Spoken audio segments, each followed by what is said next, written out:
Il n'y a rien à aller chercher en dehors de ce que Dieu nous a déjà donné.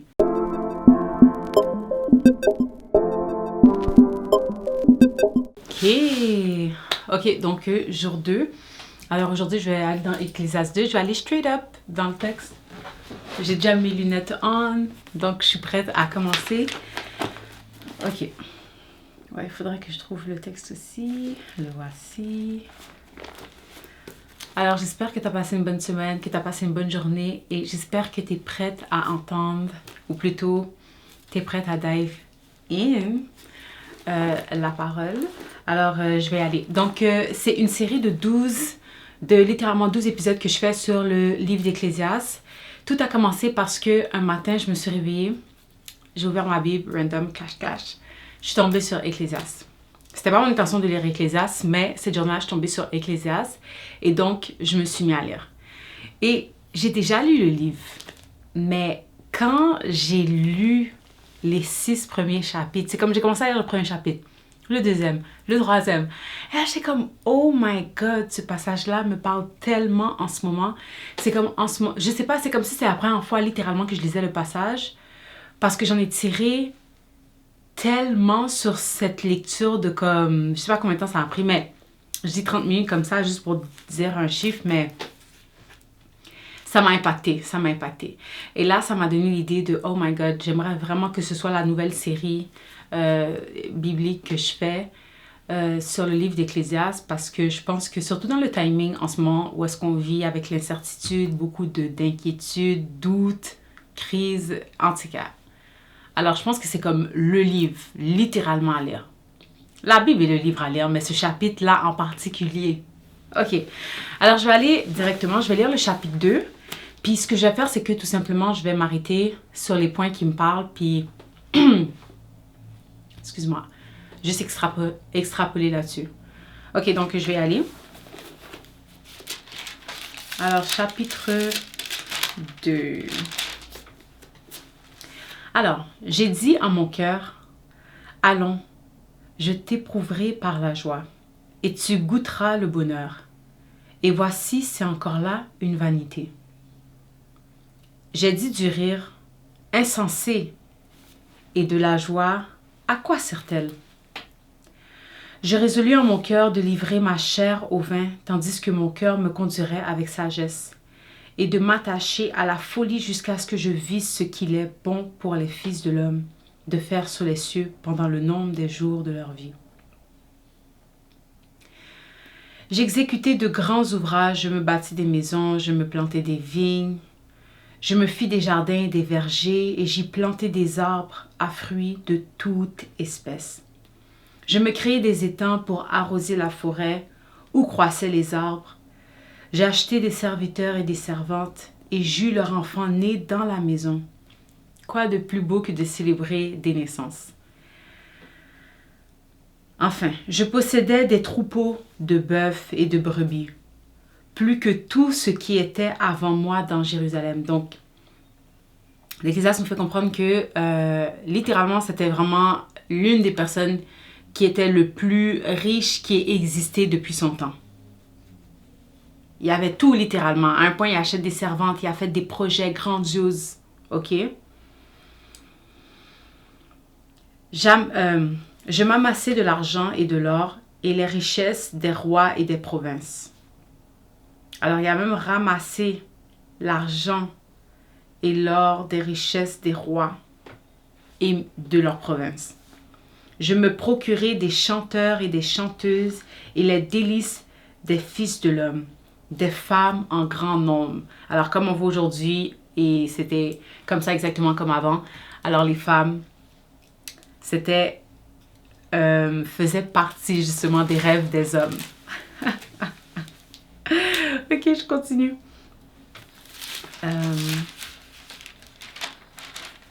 Je devins grand, plus grand que tous ceux qui étaient avant moi dans Jérusalem, et même ma sagesse demeura avec moi. Tout ce que mes yeux avaient désiré, je ne les ai point privés. Je n'ai refusé à mon cœur aucune joie, car mon cœur prenait plaisir à tout mon travail, et c'est la part qui m'en est revenue. Alors, j'aimerais ça parler de ce texte-là. Alors, littéralement, l'Ecclésiaste est en train de nous dire qu'il prend plaisir dans la vie parce que c'est de la mettre de son travail, c'est de la mettre de son travail qu'il vit. Et c'est ça, c'est un cadeau de Dieu. Vivre de son travail, être rassasié de son travail,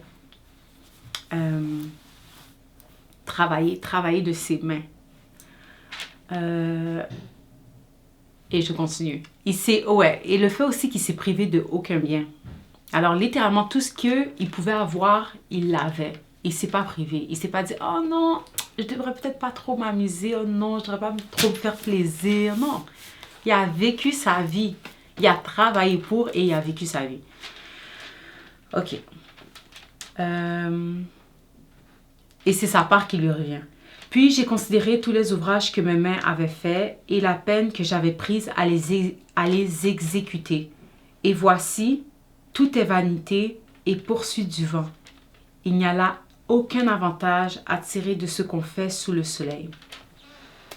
Alors, en dépit du fait que c'est vrai, on jouit de notre travail, c'est notre part, on nous fait comprendre aussi que c'est quelque chose qui va disparaître. Tout ça va disparaître quand même. Alors, j'ai tourné mes regards vers la sagesse et vers la sottise et la folie. Alors, sagesse, ensuite sottise, ensuite folie. Qu'est-ce que je pourrais choisir? Quoi choisir? Ok. Car que fera l'homme qui succédera au roi? Ce qu'on a déjà fait. Alors, en fait, il est en train de nous dire que comme quand il va disparaître là, puis qu'il va laisser tout son travail sur terre, ok? Qui est celui qui va prendre le dessus? C'est qui la personne qui va succéder?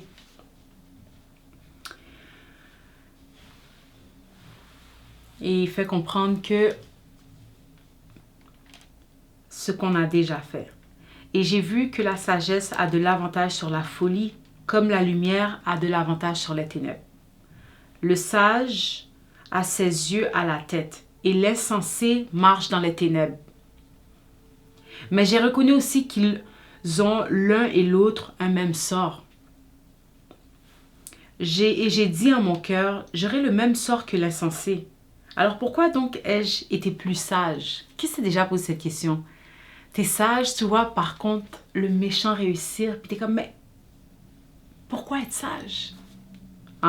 Très bonne question. Mais il nous fait quand même comprendre que la sagesse vaut mieux que la folie. Parce qu'avec la folie vient beaucoup de tristesse, mais la sagesse te fait acquérir toutes ces choses que l'Ecclésiaste avait. Donc des brebis, des servantes. C'est avec la sagesse qu'on devient riche. Ne vous trompez pas. Ok, je continue. Ok. Alors, et j'ai vu que la sagesse a de l'avantage sur la folie, comme la lumière a de l'avantage sur les ténèbres. Le sage a ses yeux sur la tête et l'insensé marche dans les ténèbres. Mais j'ai reconnu aussi qu'ils ont l'un et l'autre le même sort. Et j'ai dit en mon cœur, j'aurai le même sort que l'insensé, alors pourquoi donc ai-je été plus sage? Et j'ai dit en mon cœur que c'est encore là une vanité. Car la mémoire du sage n'est pas plus éternelle que celle de l'insensé. Alors ceux qui se vantent qu'ils ont été sages toute leur vie, là, en fait, ceux qui se vantent qu'ils sont sages ou... En fait, se vanter ne sert absolument à rien parce que notre mémoire oublie de toute façon notre passé. Fait que même si tu avais été sage toute ta vie, tu vas même oublier cette sagesse que tu avais dans les jours passés. Et même quand tu auras été dans la folie, tu vas les oublier. Les jours passent, les jours avancent. Tout ça reste derrière. Ok? Tout ça reste derrière. Ok. Alors, je continue. Verset 17. Et j'ai haï la vie, car ce qui se fait sous le soleil m'a déplu, car tout est vanité et poursuite du vent. J'ai haï tout le travail que j'ai fait sous le soleil et dont je dois laisser la jouissance à l'homme qui me succédera. Donc, c'est littéralement il est en train de réaliser que il repart avec rien. Donc, tout ce mal, tout ce travail qu'il a fait, il va repartir avec absolument rien.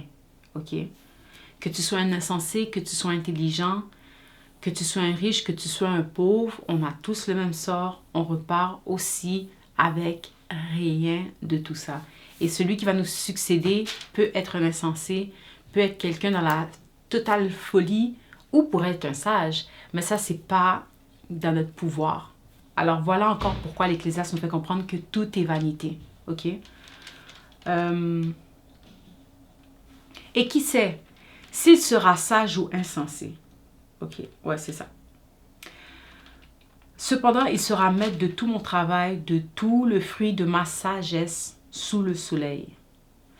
C'est encore là une vanité. Et j'en suis venu à livrer mon cœur au désespoir à cause de tout le travail que j'ai fait sous le soleil. Car tel homme a travaillé avec sagesse et science et avec succès.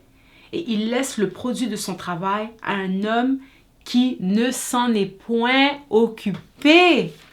Ou, en d'autres mots, peut-être même avec un ingrat. Un ingrat. Ok?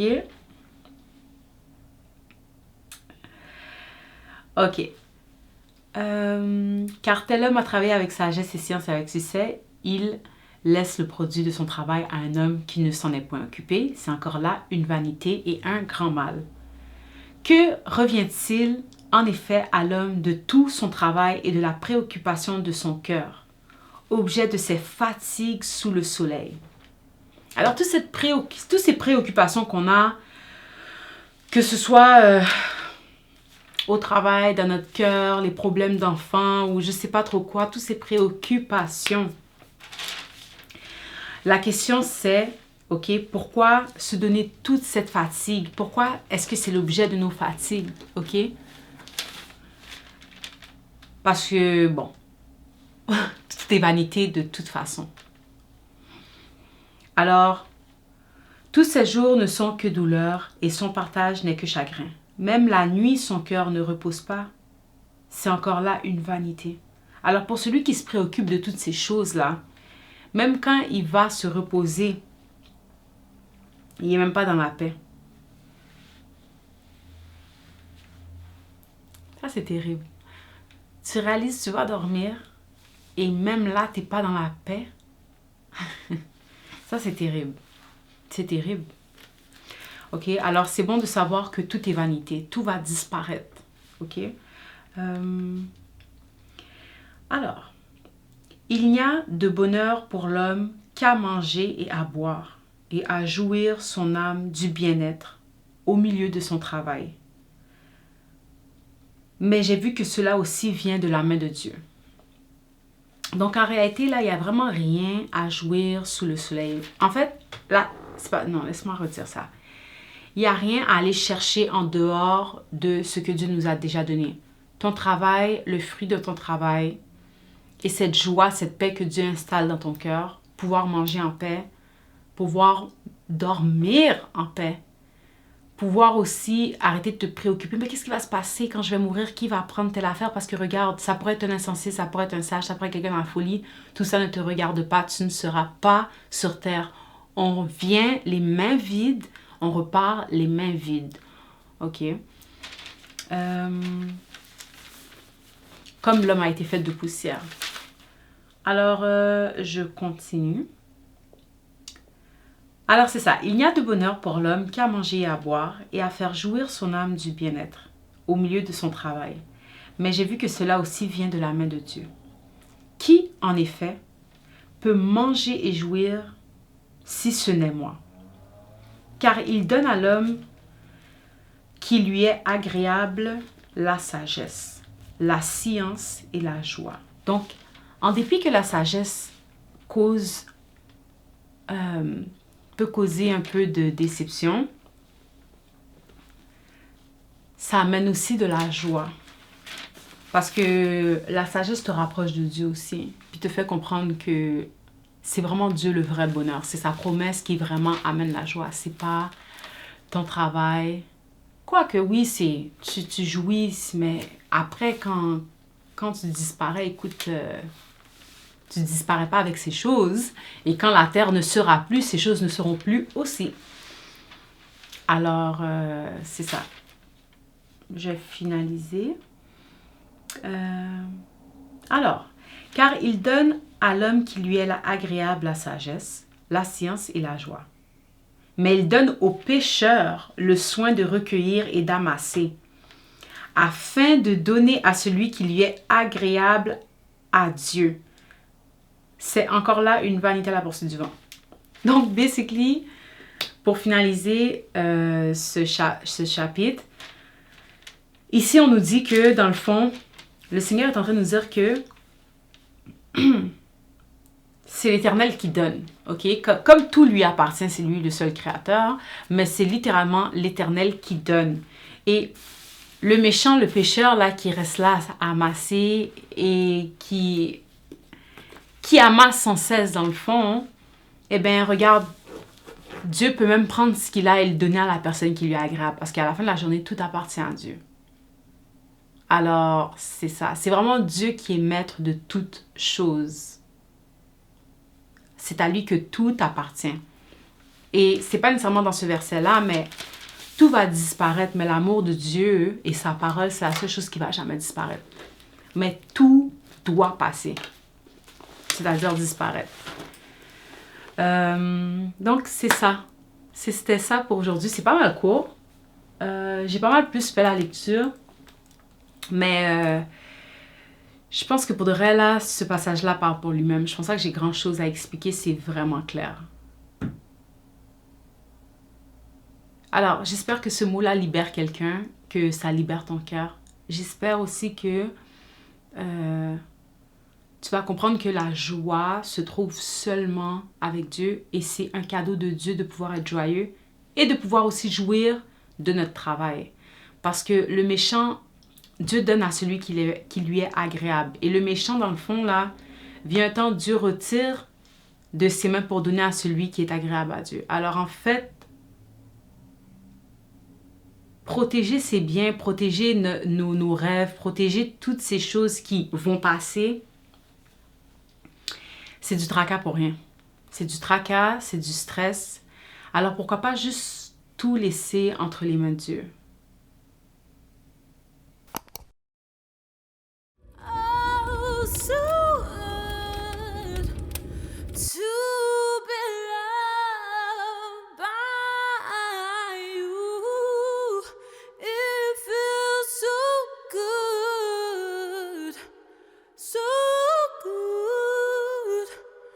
to be loved by